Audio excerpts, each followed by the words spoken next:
¿Alguna vez te has sentido como si estuvieras dando vueltas en círculos, aunque obedeces, aunque oras, aunque crees?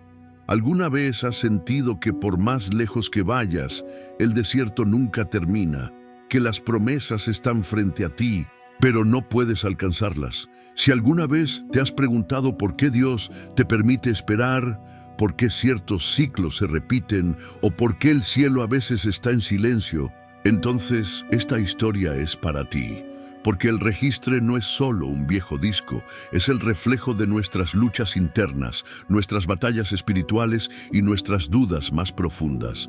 Es la historia de un pueblo que caminó con Dios, pero que también le desobedeció.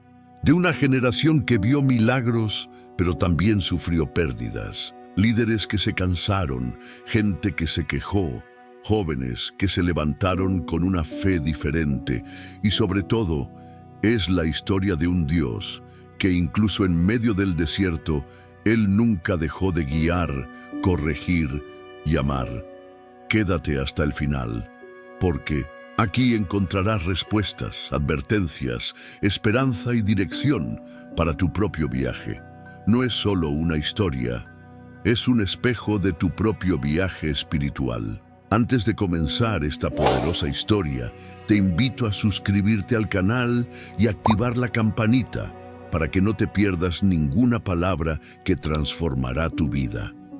Y déjame un comentario con esta frase: aunque estoy en el desierto, Dios sigue conmigo. Repítela, escriba, compártelo. Porque cuando comentas ayudas a que este mensaje llegue a más personas que también necesitan escucharlo. Ahora sí, vamos a sumergirnos en la historia completa del libro de los Números. 1. El pueblo está organizado alrededor del tabernáculo. Imagínate esto. Habiendo presenciado las plagas de Egipto, el cruce milagroso del Mar Rojo y la entrega de la ley en el monte Sinaí, el pueblo de Israel no era simplemente un grupo que vagaba por el desierto. Era una nación naciente, formada por la mano de Dios, y ahora estaba a punto de comenzar su marcha hacia la tierra que había sido prometida a Abraham, Isaac y Jacob. Pero Dios no les permitió andar en desorden. Antes de cualquier movimiento, Dios da a Moisés instrucciones claras. Es hora de contar al pueblo. Los hombres mayores de 20 años, aquellos que son elegibles para ir a la guerra, deben registrarse. Cada tribu, cada nombre, cada número se registra cuidadosamente. Esto no es solo una grabación militar, es un acto espiritual. Es Dios quien dice: los conozco uno por uno, no son anónimos en este desierto. Las tribus no acamparon donde querían, no. Dios mismo les dijo dónde debían pararse. El campamento fue organizado con el tabernáculo en el centro, aquel lugar sagrado donde Dios habitaba entre su pueblo. Al este, la tribu de Judá lideró, con Isaacar y Zabulón. Al sur, Rubén, Simeón y Gad. Al oeste, Efraín, Manasés y Benjamín. Y al norte, Dan, Aser y Neftalí. Cada grupo bajo su bandera, cada familia bajo su tienda, pero todos con la mirada fija en el centro, la presencia de Dios. Entre el pueblo y el tabernáculo estaban los levitas. No eran guerreros, no eran agricultores. Ellos eran los encargados de custodiar todo lo que era sagrado. Desde la remoción de las cortinas del santuario hasta llevar el arca de la alianza sobre sus hombros, su misión fue vital. Sin ellos el pueblo no podría acercarse a Dios sin ser consumido por su gloria. Era un ejército, sí, pero no un ejército cualquiera. Era una nación organizada por mandato divino, donde cada paso, cada formación, cada campamento hablaba del orden celestial.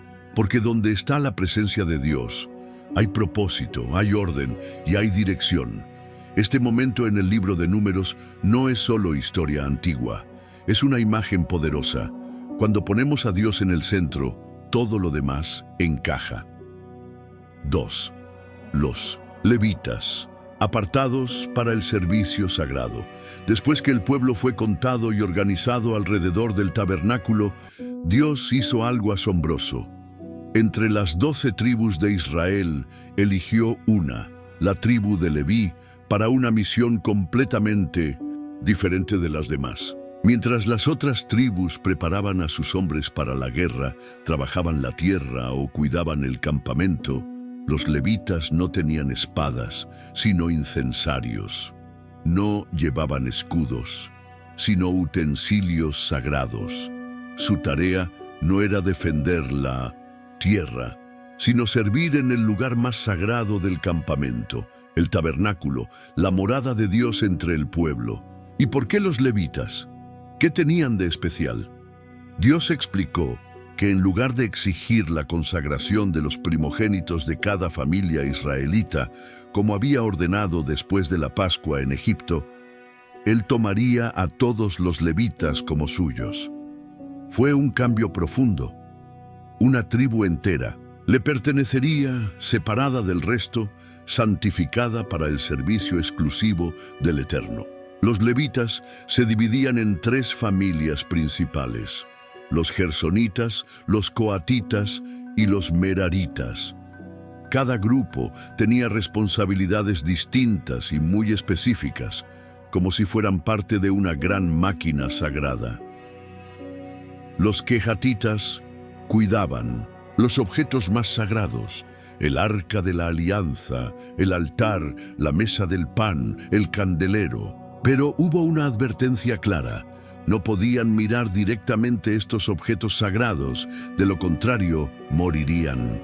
Solo a Aarón y sus hijos los cubrieron con vestiduras sagradas antes de que los coatitas pudieran usarlas. Los gersonitas. Ellos eran responsables de las cortinas, cuerdas y telas del tabernáculo. Todo tuvo que ser desmontado, transportado y vuelto a montar con precisión. Los meraritas llevaban las tablas, los postes y las bases del tabernáculo, la pesada estructura que sostenía el santuario portátil. Su tarea requería fuerza, pero también respeto. Cada paso, cada cuerda, cada movimiento era sagrado. Los levitas no recibieron ningún territorio durante la conquista de Canaán. ¿Por qué? Porque su herencia era el Señor mismo. Servir. En su presencia, vivir para Él, día y noche, era su porción, algo que ninguna riqueza en el mundo podría igualar. Esta vocación no era ni opcional ni temporal. Fue toda una vida dedicada a Dios. Y gracias a ellos, el pueblo recordaba diariamente que la santidad no es un accesorio, es el centro de la vida con Dios. Así, en medio de un pueblo de millones de personas, una tribu se distinguía no por su fuerza militar, sino por su intimidad con lo sagrado. 3. La nube de la presencia guía el camino. Imaginemos por un momento vivir cada día con la certeza de que Dios está en el centro del campamento, no como una idea, no como un símbolo, pero de alguna manera visible, real. Así vivían los israelitas. Allí, en medio del desierto, cada vez que miraban hacia arriba, veían una gran nube suspendida sobre el tabernáculo. Esta nube no era una nube cualquiera. Fue la manifestación de la presencia de Dios, la gloria que había descendido cuando Moisés terminó de construir el santuario, la misma gloria que llenó todo con su esplendor. Durante el día, la nube los cubría del calor abrasador del desierto. Era como un paraguas celestial que les ofrecía sombra y consuelo. Pero al caer la noche, la nube se convirtió en fuego. Un resplandor ardiente iluminó todo el campamento. El fuego no consumía, sino que ardía como señal de que el Dios eterno no dormía ni se apartaba. Su vigilancia era constante. Pero eso no fue todo. La nube no estaba allí solo para acompañarnos. La nube guiada. Cuando ella se levantaba y empezaba a moverse, no importaba si era de día o de noche, si estaban descansando o cocinando. La gente tenía que recoger todo y seguirla. Fue la señal innegable de que Dios estaba mostrando el camino. Y cuando la nube se detenía, la gente sabía que era hora de acampar durante un día, una semana o incluso meses. Solo se movieron cuando la gloria de Dios lo indicó. No había mapas, ni brújulas, ni señales de dirección, pero había algo infinitamente más cierto: la presencia viva de Dios. Esta nube mostró que el viaje de Israel no era común. No vagaron solos, explorando tierras desconocidas al azar. Cada paso fue guiado por aquel que conoce el final desde el principio, y también fue una lección profunda.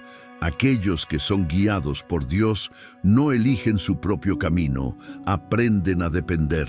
No sabían cuándo la nube volvería a moverse.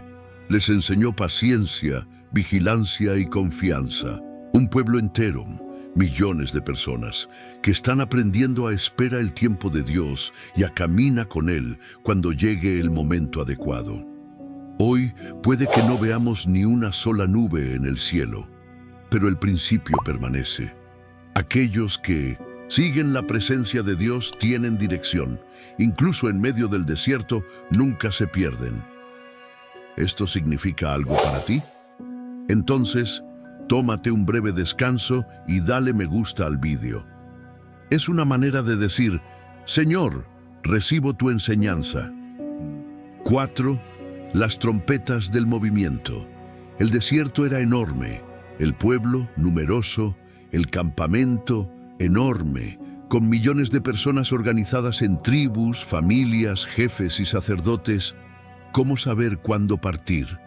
¿Cómo es posible escuchar una sola instrucción en medio de tantas voces, tiendas y multitudes? Dios, que nunca deja detalles sin respuesta, proporciona una solución divina, práctica y poderosa: las trompetas de plata. Estos no eran instrumentos comunes, fueron hechos bajo el mandato directo del Señor. 2 trompetas largas, fabricadas enteramente en plata pura. Cada uno tenía un propósito específico, como si fueran la voz audible de Dios resonando en toda la asamblea. Cuando sonaron una sola trompeta, era una señal para los líderes reunidos delante de Moisés a la entrada del tabernáculo. Cuando sonaron las 2 trompetas juntas, toda la ciudad, era necesario prepararse. Fue un llamado a la acción, una alerta sagrada que decía: Dios habla, presten atención. Y hubo más. Cuando se suponía que se llevaría a cabo el campamento mover, las trompetas dieron una señal específica, comenzando con el grupo acampado en el este, Judá y sus aliados. Después siguieron las demás tribus, cada una según el orden establecido por Dios. Pero las trompetas también se usaban para mucho más que mover tiendas. Fueron utilizados en tiempo de guerra para reunir al pueblo y clamar al Señor. Se utilizaron en días de alegría para celebrar fiestas sagradas. Jugaron en el sacrificios como parte del culto. Tocaron para marcar el comienzo de un nuevo mes o en festividades solemnes como la Pascua y el Día de la Expiación. Cada sonido tenía un significado. Era como un lenguaje celestial en forma de eco metálico que viajaba por el aire seco del desierto y sacudía o alegraba los corazones. Y lo más llamativo no fue el volumen, fue que representado. Cada vez que sonaban las trompetas, el pueblo recordaba que no actuaron por impulso, sino por instrucción divina. Dios estaba en control. No importaba cuán poderoso fuera el enemigo, cuán largo fuera el viaje o cuán cómodo fuera el campamento. Cuando sonó la trompeta, era hora de obedecer. Y hasta el día de hoy, esa lección resuena. Aquellos que tienen oídos espirituales oyen cuando Dios suena la trompeta de dirección. A veces es hora de levantar el campamento. Para otros es la guerra, en otros es una fiesta. Pero en general, es hora de escuchar la voz de arriba. 5. Las primeras quejas y el juicio de fuego. El pueblo de Israel había salido de Egipto con manos poderosas, había visto milagros, Había oído la voz de Dios en el Sinaí, había recibido la ley, el maná, la organización tribal, las trompetas de plata. Todo apuntaba a un viaje glorioso hacia la tierra prometida. Pero bastó que el desierto mostrara sus desafíos, que el corazón humano mostrara su debilidad. El capítulo 11 del libro de Números comienza con una palabra que lo cambia todo: murmullo. La gente empezó a quejarse. No sabemos exactamente qué dijeron al principio. Quizá fue el calor, el polvo, la incomodidad de acampar, el cansancio. Pero una cosa es segura: no era una oración. Fue una queja vacía, sin reverencia, sin gratitud. Era el sonido del descontento que se extendía como veneno por todo el campamento. Y Dios escuchó. La Biblia dice que el Señor estaba enojado. Él, que tantas veces había sido paciente, esta vez actuó con justicia inmediata. Se produjo un incendio cerca del campamento. Sí, un incendio real enviado desde el cielo. Las llamas comenzaron a consumir, tal vez tiendas, tal vez personas.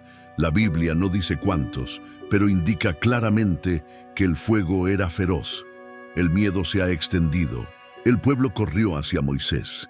Él era el intercesor, esta figura que, aún cansada, se giró hacia el cielo mientras todos estaban en pánico. Y como verdadero líder espiritual, Moisés oró al Señor y el fuego cesó. El lugar estaba marcado. Este episodio no pudo ser olvidado. Le pusieron nombre al lugar Taber, que significa quemar, para que nadie olvide que murmurar ante Dios no es algo ligero, es peligroso. Pero lo más impresionante de esta escena no es el fuego, es el origen de la llama, la queja injusta de los corazones ingratos. Recuerden, tenían maná, tenían la presencia de Dios, tenían líderes justos, protección divina, milagros visibles, pero les faltaba contentamiento. El problema no era el desierto, era lo que el desierto revelaba. Este momento en Números es un punto de inflexión. Hasta ahora la gente se estaba preparando, pero ahora estamos empezando a ver que la mayor batalla no fue contra enemigos externos, fue contra la rebelión interna. Y esta lección todavía resuena hoy. Cuando nos quejamos de lo que tenemos, olvidamos lo que Dios ya ha hecho. Y cuando olvidamos, abrimos el espacio para el fuego de la corrección. 6. El deseo de la carne y el castigo de la avaricia. Tras la primera denuncia y el incendio que consumió parte del campamento, parecía que la gente iba a aprender la lección, pero no pasó mucho tiempo, y el susurro regresó. Esta vez aún más profundo. No fueron solo quejas. Fue un deseo insaciable, un descontento que creció como veneno en los corazones de la gente. Y todo empezó con un grupo llamado la multitud mixta, extranjeros que habían salido de Egipto con los israelitas. Comenzaron a decir: ¿quién nos daría carne para comer? Y como un fuego que se propaga con el viento, la queja se extendió por todas las tribus. Pronto todos estaban llorando en las puertas de sus tiendas. Hombres, mujeres, jóvenes, viejos. Todos extrañan Egipto. Ellos han dicho: recordamos el pescado que comíamos gratis en Egipto, los pepinos, los melones, los puerros, las cebollas y el ajo. Pero ahora nuestra alma se seca. Solo tenemos este maná ante nuestros ojos. Maná, ese pan milagroso que caía del cielo cada mañana, ahora era despreciado. Lo que una vez les asombraba, ahora los cansa. El milagro se ha vuelto rutina. Sus corazones no deseaban lo que venía de Dios, sino lo que habían dejado atrás en Egipto. Moisés, al ver a toda esa gente clamando por carne, desesperado, sintió el peso de la carga. En la oración confió a Dios: ¿por qué me hiciste daño? ¿Por qué has puesto la carga de toda esta gente sobre mí? ¿Dónde encontraré carne para darle a esta gente? Moisés estaba exhausto. Se sentía solo. Y entonces Dios responde con sabiduría y poder. Primero, Dios manda que 70 personas mayores ser apartado para ayudar a Moisés a llevar el peso del pueblo. El espíritu que estaba sobre Moisés sería compartido con ellos y juntos guiarían al pueblo. Alivio espiritual y emocional para el líder cansado. Después, aquí está la respuesta a la queja sobre la carne. Dios dice: no comerán carne ni un día ni 2 días, sino durante un mes entero, hasta que les salga carne por las narices y les resulte odiosa por haber despreciado al Señor que está en medio de ellos. Y luego, Dios envía codornices. Un viento del Señor trajo una enorme bandada de pájaros. Cayeron alrededor del campamento hasta que 1 metro de altura, cubriendo un radio de varias decenas de kilómetros. La gente corría como si tuviera hambre. Agregaron kilos y kilos de carne. Pasaron el día, la noche y el día siguiente cosechando y preparando la carne, pero mientras aún estaban masticando, antes de tragar, la ira de Dios se encendió. De nuevo, la Biblia dice que una terrible plaga cayó sobre el pueblo. Muchos murieron allí. Y este lugar recibió un nombre llamativo: Kibrot Hataava, que significa las tumbas del deseo, porque fueron enterrados allí aquellos que deseaban más de lo que Dios les había dado. Este episodio es fuerte, porque no se trata solo de carne. Habla de algo que vive en el corazón humano: codicia, insatisfacción constante, desprecio por las bendiciones presentes, deseo engañoso por el pasado. El problema no era querer carne. El problema fue preferir Egipto a la presencia de Dios. Prefiere el antiguo sabor a la fidelidad divina. Y cuántas veces aún hoy muchas personas intercambian maná por cebollas, cambian el cielo por carne, cambian el don de Dios por un recuerdo distorsionado del mundo. La historia de Kibrot Hataava nos recuerda que lo que guardamos en nuestro corazón puede llevarnos a la vida o a la muerte. 7. Miriam y Aarón se rebelan contra Moisés. Hasta ahora el pueblo estaba murmurando: yo quería carne, él había desobedecido. Pero ahora algo aún más doloroso estaba a punto de suceder. La oposición surgiría dentro de la propia familia de Moisés. María, la hermana mayor de Moisés, la misma que lo había amamantado cuando era bebé a orillas del Nilo, y a Aarón, su hermano, el sumo sacerdote, levantarse contra él. La razón aparente fue su esposa, una mujer etíope, Cusita. Ellos han dicho: ¿acaso el Señor habló solo por medio de Moisés? ¿No ha hablado también por medio de nosotros?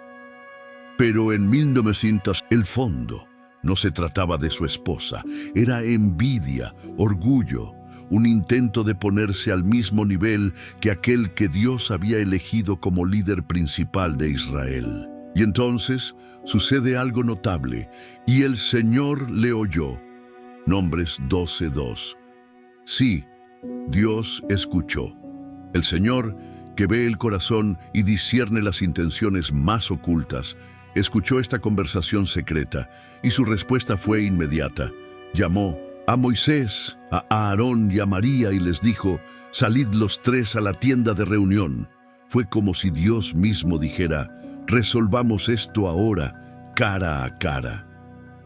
Entonces el Señor descendió en una columna de nube, se paró a la puerta del tabernáculo y llamó a Aarón y a María. La escena era solemne. Dios Todopoderoso habló, y ambos permanecieron allí temblando, expuestos ante la presencia divina. Y Dios dijo: cuando haya entre vosotros profetas, yo me manifestaré en visiones y en sueños. Pero con Moisés no es así. Le hablo cara a cara, con claridad, no en números. Él ve la forma del Señor. ¿Por qué entonces no tuviste temor de hablar contra mi siervo? Silencio. No hay excusas, no hay justificación. Y la ira del Señor iluminado contra ellos. Cuando la nube se alejó, Miriam era leprosa, blanco como la nieve. Este orgullo aparentemente sutil ahora tenía consecuencias visibles. Su piel reflejaba la impureza de lo que había en su corazón. Aarón, aterrorizado, corrió hacia Moisés y gritó: «¡Ah, mi Señor! No nos culpes por este pecado. Oramos por ella». Y allí, una vez más, vemos el corazón de Moisés. El mismo hombre que había sido objeto de críticas, palabras duras, juicios. Ahora ora con compasión: «Oh Dios mío, te lo ruego, cúrala ahora». El Señor responde que Miriam debe quedarse 7 días fuera del campamento, como signo de disciplina y purificación. Y así fue como sucedió. Todo el pueblo no continuó su viaje hasta que Miriam se recuperó. Este episodio es poderoso, porque demuestra que incluso aquellos más cercanos a un líder pueden cometer errores, e incluso los servidores más leales deben lidiar con la envidia que surge a su alrededor. Y más, revela la humildad y mansedumbre de Moisés, quien incluso cuando es atacado injustamente, elige intervenir en lugar de vengarse. Porque el que anda con Dios, no necesitas defenderte, Dios te defiende. Y cuando termina la disciplina, Miriam es restaurada, el pueblo vuelve a marchar, y la lección sigue resonando en el desierto. Ten cuidado con lo que dices contra el ungido del Señor. Si esta parte te impacta, compártelo ahora con alguien que está pasando por un desierto espiritual. A veces una historia puede ser el comienzo de una restauración. 12 espías. Un viaje que revela corazones. Después de tantos pasos en el desierto, organización, milagros, corrección y dirección divina, finalmente ha llegado el momento. Ellos eran al borde de la tierra prometida. Dios le dijo a Moisés: «Envía hombres a explorar la tierra de Canaán que voy a dar a los hijos de Israel». Y Moisés, obediente, escogió 12 hombres, uno de cada tribu. No eran cualquiera. Ellos eran líderes, representantes, hombres influyentes. Entre ellos, 2 nombres quedarán grabados para siempre en nuestra memoria: Josué, de la tribu de Efraín, y Caleb, de la tribu de Judá. Tienen que hacer un trabajo estratégico, observar a la gente, la tierra, las ciudades, las murallas, el clima, los frutos, las posibilidades de guerra y de cosecha. Fue más que una misión de espionaje, fue una prueba de fe disfrazada de informe. Durante 40 días cruzaron Canaán, del desierto de Sin a Rehob. Escalaron montañas, observaron plantaciones, vieron ciudades fortificadas, guerreros gigantes, campos fértiles. Pasaron por Hebrón y trajeron un racimo de uvas, tan grande que 2 hombres tuvieron que llevarlo en un palo entre sus hombros. Esto fue la confirmación de lo que Dios había dicho: una tierra que emana leche y miel. Cuando regresaron, la gente los estaba esperando ansiosamente. Era hora de escuchar lo que vieron, y entonces llegó el informe.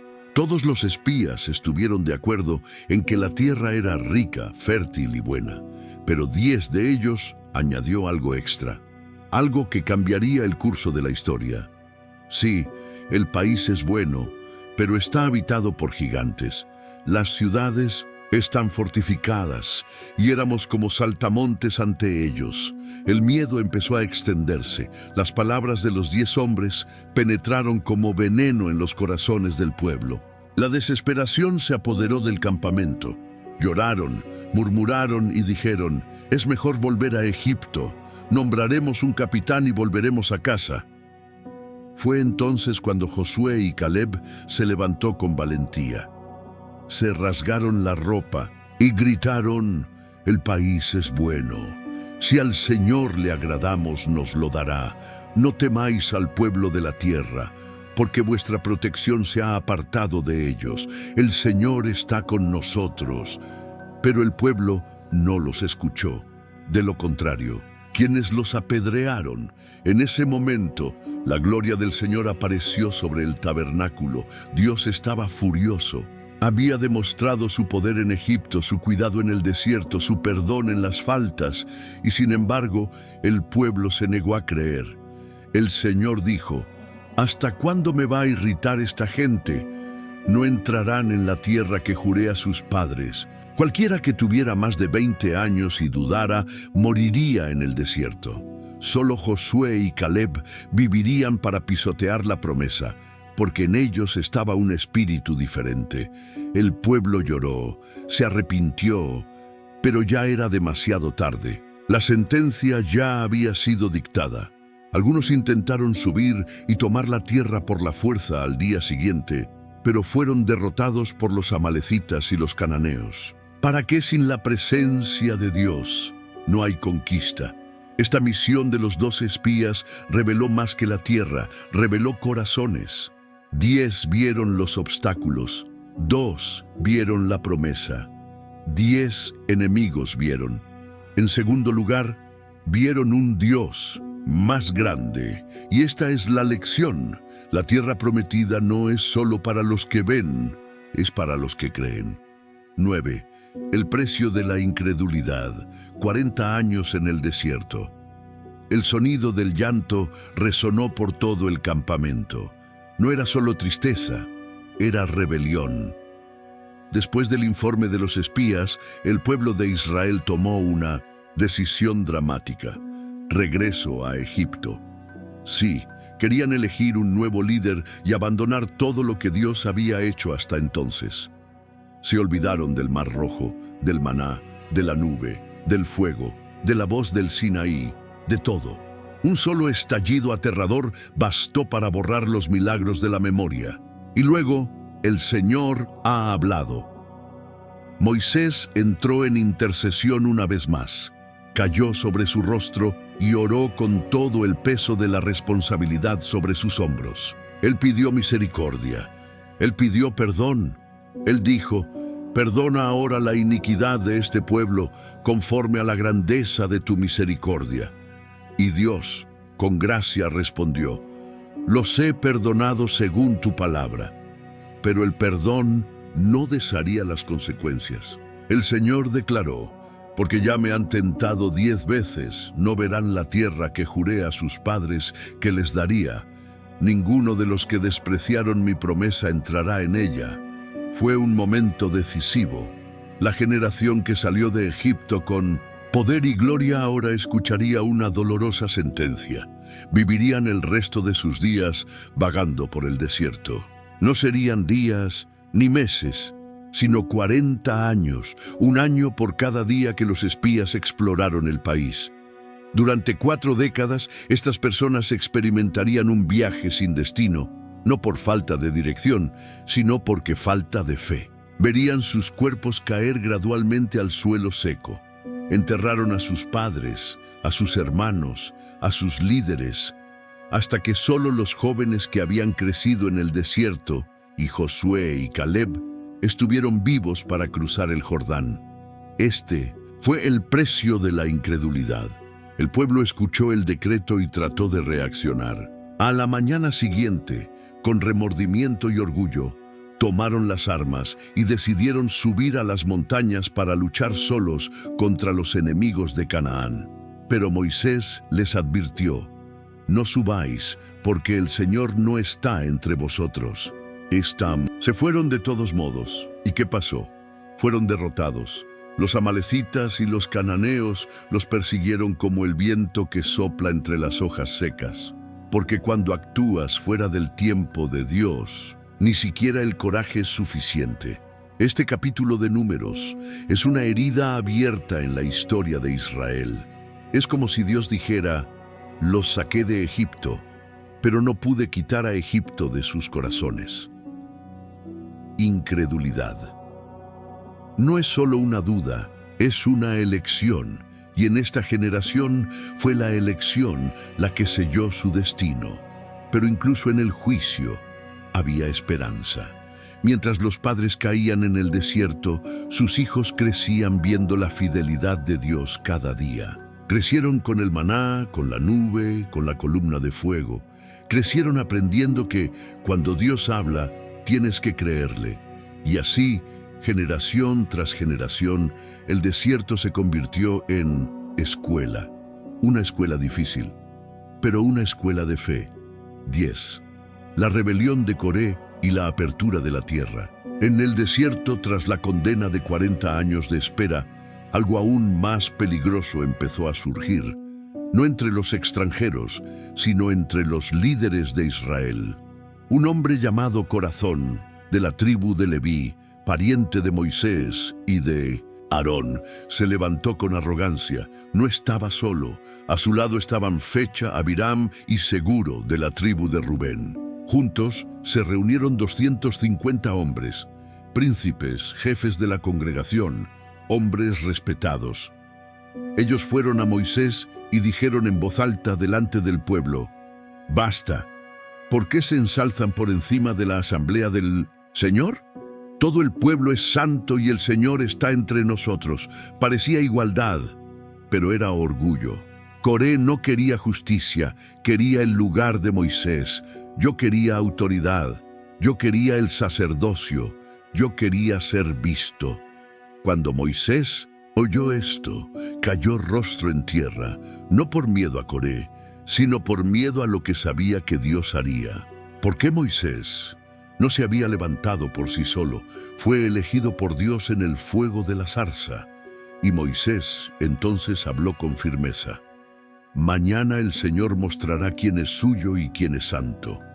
Moisés dio instrucciones claras. Al día siguiente, Coré y sus discípulos debían presentar incensarios delante del Señor. Dios les mostraría a todos el que había elegido para servir delante de él. Al día siguiente la tensión era palpable. 250 hombres alineados con sus incensarios delante del tabernáculo de reunión. Coré estaba al frente. A su alrededor, la gente observaba, esperando ver a quién aprobaría Dios. Fue entonces cuando la gloria del Señor apareció ante todos. Y habló Dios a Moisés y a Aarón: «Apartaos de esta asamblea y los consumiré en un instante». Pero de nuevo Moisés intercedió. Pidió a Dios que no castigara a todos por el pecado de unos pocos. Luego vino la instrucción. Moisés debía advertir al pueblo para dejar las tiendas de Coré, Datán y Abiram. Moisés fue a sus tiendas. Los hombres estaban en la puerta con sus familias, esposas, hijos, todo lo que poseían. Y Moisés dijo al pueblo: «Si estos hombres mueren como todos los hombres, no es el Señor quien me envió. Pero si la tierra se abre y se los traga vivos, entonces sabrán que han provocado la ira del Señor». Y en ese momento el suelo tembló. La tierra se abrió debajo de ellos, y como un abismo viviente, y devoraron a Coré, a Datán, a Abiram, a sus familias y todo lo que les pertenecía. La tierra se cerró como si nada hubiera pasado. Gritos, polvo, silencio. Y no se detuvo allí. Los 250 hombres que ofrecieron incienso ilegalmente fueron consumidos por el fuego que salió de la presencia del Señor. Ninguno de ellos sobrevivió. Fue un juicio directo, una señal eterna. Dios no comparte su gloria con nadie. Pero al día siguiente el pueblo se quejó contra Moisés y Aarón, y entonces una plaga empezó a extenderse entre el pueblo. Una vez más, Aarón, el sumo sacerdote, corría con un quemador de incienso en las manos. Si se coloca entre los vivos y los muertos, y la plaga cesó. La rebelión de Coré nos enseña algo profundo. No toda igualdad es sinónimo de justicia. No todos los líderes son hombres. Cuando Dios elige a alguien, no es por su mérito humano, sino por un diseño eterno, y rechazar eso es rechazar a Dios mismo. 11. La vara de Aarón floreció. Después de la sorprendente rebelión de Coré, Datán y Abiram, cuando la tierra se abrió y consumió a los rebeldes, muchos de los habitantes todavía estaban divididos en sus corazones. Todavía estaban susurrando: Se preguntaron de nuevo por qué solo a Aarón y a sus hijos se les permitió servir como sacerdotes delante de Dios. Era como si la gente dijera: ¿quién dijo que Aarón era el elegido? ¿Por qué él y no otro? Dios entonces decide, resuelve la duda de una vez por todas, con un cartel tan claro, tan milagroso y tan imposible de falsificar, algo que nadie más podría cuestionar. El Señor le dijo a Moisés: toma de los hijos de Israel una vara por cada casa paterna, 12 varas en total. Escribe el nombre de cada líder en su vara, y en la vara de Leví escribirás el nombre de Aarón. Luego las colocarás delante del arca del testimonio, en el tabernáculo, y el hombre que yo escoja dará fruto. Esta fue la prueba final. A cada tribu se le dio un bastón, un trozo de madera seco y sin vida, símbolo del liderazgo de cada casa. La vara de Aarón fue colocada entre las demás. Se los llevaron a todos ante la presencia de Dios, en el lugar santísimo, junto al arca de la alianza. Entonces, el silencio cayó sobre el campamento. Era como si toda la nación contuviera la respiración. Nadie pudo entrar. Nadie podía ver. Solo quedaba esperar. Dios habla a través de algo que parece muerto. A la mañana siguiente, Moisés entró en el tabernáculo. Cuando se fue, llevaba las 12 varas, y entre ellos otra era. La verge de Aarón no solo había florecido, pero había producido brotes, flores y almendras maduras, todo en una noche. Una rama seca, largamente cortada, sin raíces, sin vida, había florecido en la presencia de Dios. Moisés mostró las varas al pueblo. Cada tribu reconocía lo suyo, pero nadie podía negarlo. Dios había hablado, Dios había elegido, Dios había confirmado a Aarón, y la vara de Aarón fue restituida a su lugar, dentro del arca, como testimonio eterno contra la rebelión, para que el pueblo recuerde que el sacerdocio no se elige por deseo humano, sino por elección divina. Este milagro no fue solo una prueba de autoridad, fue un mensaje profundo. Lo que está muerto, en la presencia de Dios, puede florecer. Lo que los hombres rechazan, Dios lo puede usar. Y lo que Él elige, nadie lo puede reemplazar. Desde entonces, el pueblo aprendió a respetar el orden espiritual establecido por el Señor. Y cada flor que creció en ese palo seco, Él gritó una verdad silenciosa: yo he elegido a Aarón. ¿Te identificas con lo que pasa en esta historia? Escríbeme en los comentarios. Yo también estoy a punto de cumplir mi promesa. Tu testimonio puede animar a otros. 12. El pecado de Moisés y Aarón en Meribá.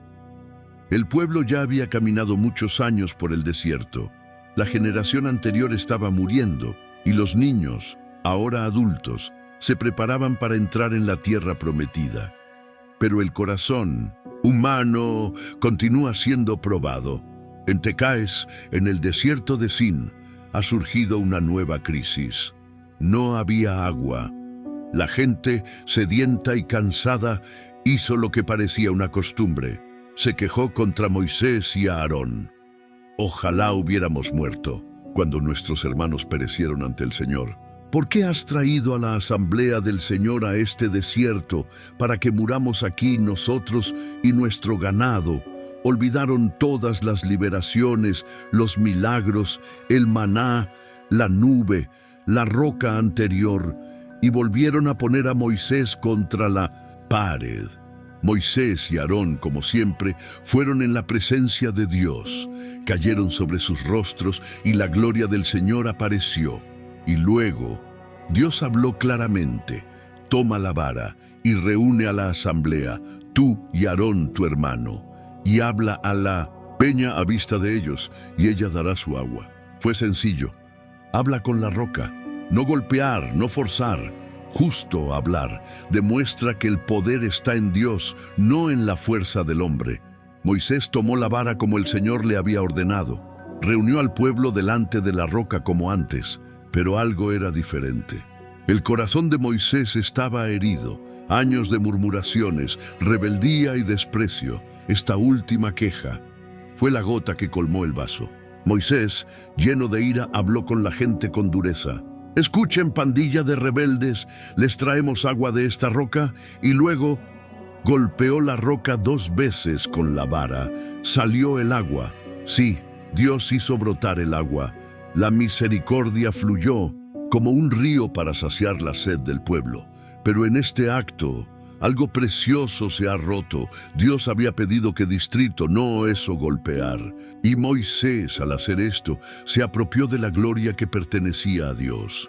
El Señor tomó aparte a Moisés y a Aarón, y con voz firme pero triste dijo: «Porque no creísteis en mí para santificarme ante los ojos de los hijos de Israel, no introduciréis a esta congregación en la tierra que yo les he dado». Allí, en Meriba, que significa conflicto, los 2 líderes más importantes de Israel escucharon la sentencia más amarga de sus vidas. Verían la tierra, pero yo no entraría. La roca fue herida, pero el corazón de Dios quedó herido, no porque no había agua, sino porque faltaba fe. Esta historia es un poderoso recordatorio. Incluso los líderes más grandes, incluso aquellos más cercanos a Dios, debe obedecer exactamente. El cansancio no justifica la desobediencia. La frustración no sustituye la reverencia. Dios no le negó el agua al pueblo, sino que se le negó el honor al hombre que no supo representarlo como santo. Y aún así, Él continuó amando a Moisés. Seguí usando a Aarón, pero el precio de esa ira momentánea duraría para siempre. 13. La serpiente de bronce. Salvación en el desierto. El viaje al desierto continúa. El pueblo de Israel ahora tuvo que evitar el territorio de Edom, porque sus habitantes habían rechazado el paso. Esto hizo que el viaje fuera aún más largo y agotador. El sol quemaba, el camino era difícil y la paciencia estaba al límite. Y una vez más, el susurro regresó. El pueblo votó en contra de Dios y contra Moisés. ¿Por qué nos sacaste de Egipto para morir en este desierto? Aquí no hay ni pan ni agua, y estamos hartos de este miserable maná. El maná, aquel milagro diario que caía del cielo, ahora era llamado comida inmunda. Estaban hartos de la providencia divina, cansado de esperar, cansado de la adicción, y esta queja no ha sido ignorada. El juicio llegó rápidamente. Dios envió serpientes venenosas entre la gente, serpientes en llamas. Se extendieron silenciosamente por todo el campamento y comenzaron a morder. Las mordeduras fueron fatales. El veneno actuó rápidamente, los gritos comenzaron a resonar, gente cayendo, gente corriendo, cundió el pánico. El pueblo, destrozado por el dolor, corrió hacia Moisés. «Hemos pecado al hablar contra el Señor y contra ti. Ruega al Señor que nos quite estas serpientes». Moisés, con el corazón todavía herido por los episodios anteriores, no lo dudes. Una vez más, entra en la presencia del Señor, y Dios, en su gracia, ofrece un camino sorprendente hacia la salvación. Dios dijo: «Hazte una serpiente ardiente y ponla sobre una asta. Cualquiera que sea mordido y la mire, vivirá». Moisés entonces hizo una serpiente de bronce, cuidadosamente formado y elevado en un gran poste, visible para todos en el campamento. Y ahora, el milagro requerido, Él era. No bastaba con correr, no bastaba con esconderse, no fue suficiente tomar un antídoto porque no había ninguno. El que quería vivir tenía que mirar con fe a la serpiente de bronce. Y cuando miré, vivido. Solo una mirada, solo una, fue suficiente para muerte inversa. Esta historia no termina ahí. Siglos después, Jesús se referiría directamente a este momento.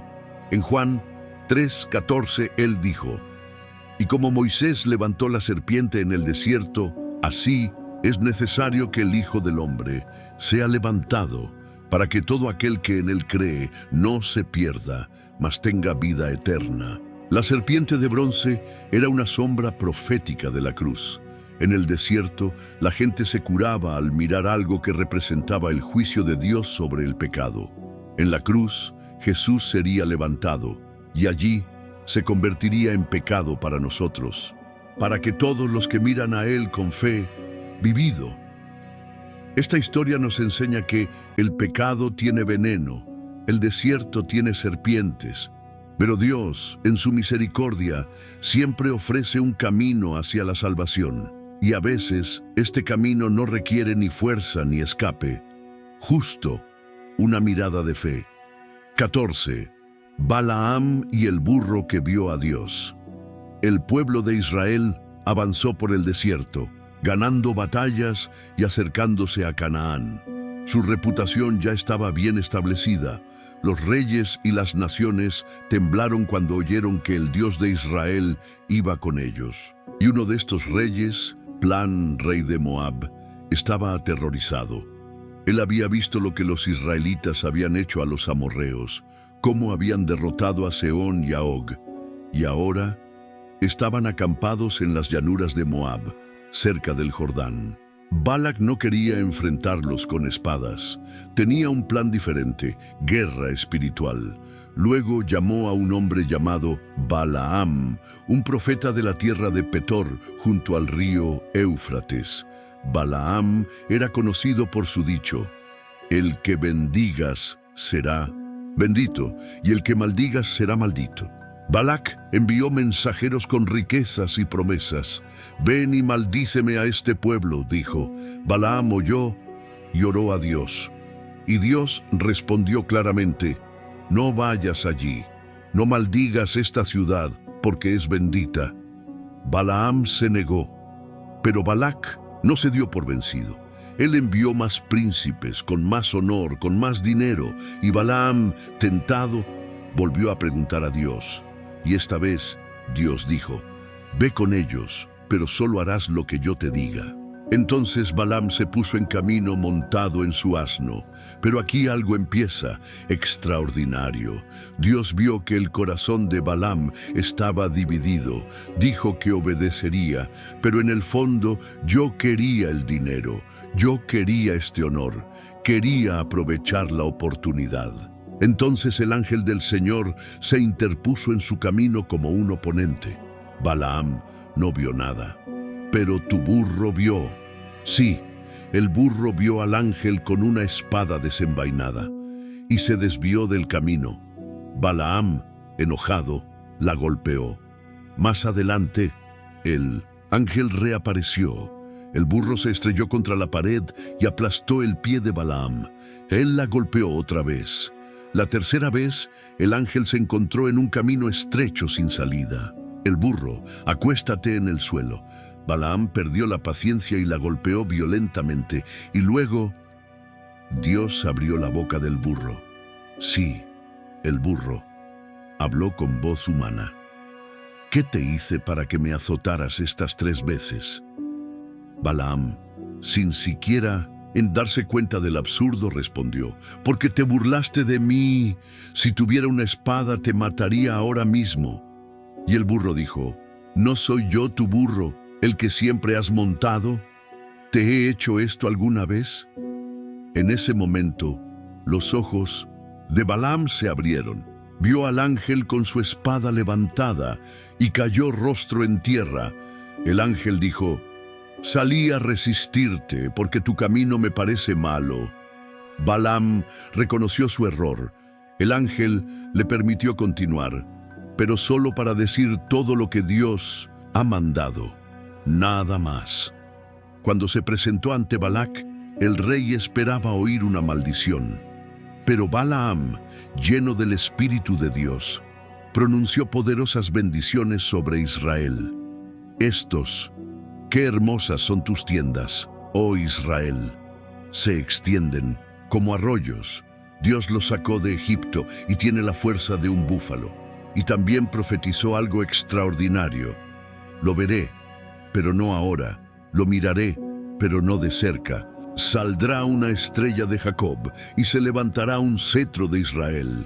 Nombres 24:17. Fue una profecía del Mesías, a ser rey que vendría, una estrella en ascenso de Israel. La historia de Balaam y el burro es más que curioso, es profundo. Demuestre que Dios puede usar a quien Él quiera para hablar, incluso un burro. Esto demuestra que el verdadero profeta no habla por interés propio, sino por la obediencia, y también revela que Dios ve el corazón. No todas las invitaciones gloriosas vienen de Dios. No todos los caminos abiertos conducen a la voluntad divina. Y a veces, un burro debe ver lo que el profeta se niega a ver. 15. Preparación para la conquista y la nueva generación. Han pasado 40 años. La generación que salió de Egipto con brazos fuertes y corazón obstinado había sido sepultada en el desierto. Uno a uno cayeron en la tierra seca del juicio, tal como Dios había dicho. Ahora estaba naciendo una nueva generación, jóvenes que no habían sentido los látigos de Egipto, sino que habían caminado con nube de día y fuego de noche.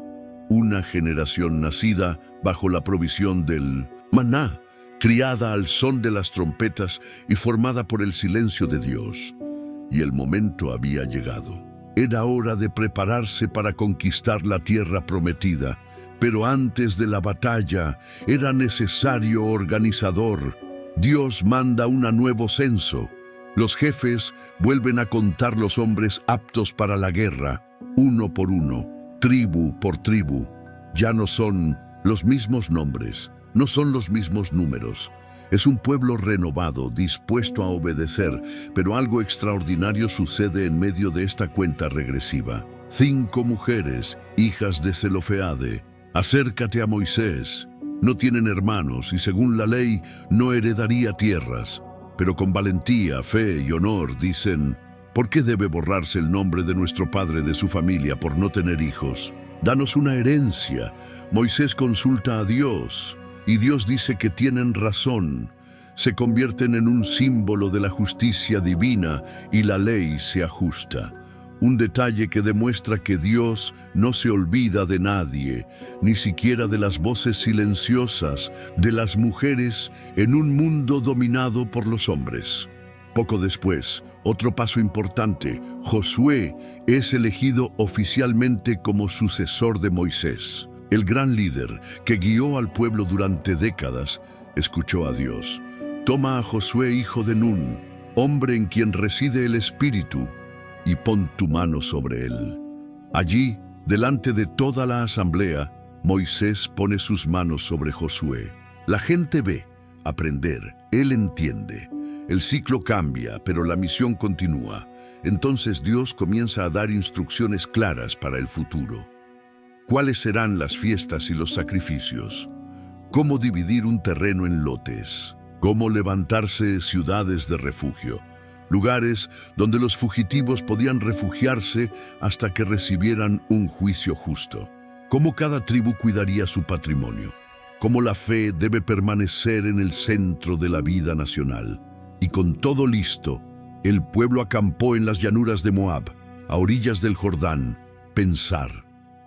Del otro lado está Jericó, la tierra prometida. El cumplimiento del pacto hecho con Abraham siglos antes. Aún no sabían que pronto verían muros que caen, los mares se abren de nuevo, milagros y guerras ganadas no con la espada, sino con la fe. Pero una cosa era segura, ahora era una nueva generación, un nuevo tiempo, un nuevo comienzo, y así termina el libro de Números, no como un fin, sino como una preparación sagrada. Porque cuando Dios termina un capítulo, siempre es para empezar uno más grande. El libro de los Números nos deja una verdad que no podemos ignorar. No todo el que empieza acaba, pero todo el que cree acaba. Quizás tú también estés cruzando un desierto. Quizás has caído en la queja, en el cansancio, en el silencio. Quizás te sientes lejos de la tierra prometida, caminando sin ver el final.